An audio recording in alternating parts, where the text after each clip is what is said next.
In June of 1863, Confederate forces led by Robert E. Lee ventured into Union territory, seeking a Northern victory to sway political sentiments.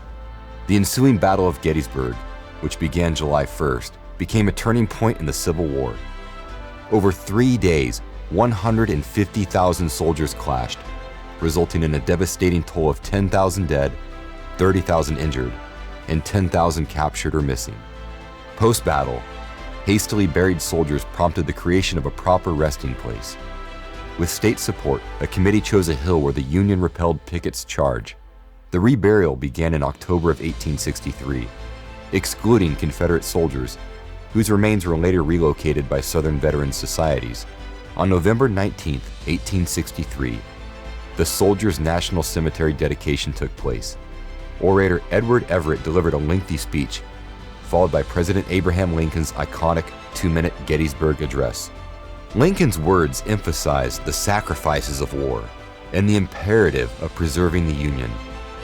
That from these honored dead, we take increased devotion to that cause for which they gave the last full measure of devotion. That we here highly resolve that these dead shall not have died in vain, that this nation, under God, shall have a new birth of freedom, and that government of the people, by the people, for the people, shall not perish from the earth. They were powerful words back then, and they've resonated through history.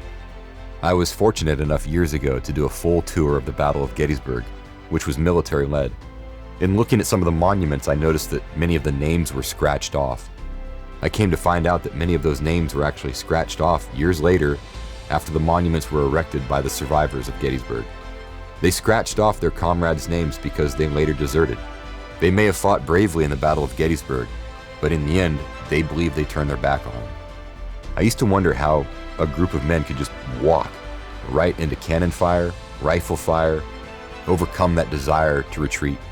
And one of the things I learned was most of these men were from the same small towns, even the larger cities. You look at the names of the different units, they all knew each other, or at least the large portion of them. They knew their families, and if they ran, they'd have no home to go back to. And those names that were scratched off those monuments, they're etched in history now. Abraham Lincoln had a way with words. The Gettysburg Address is testament to that. Thanks for listening.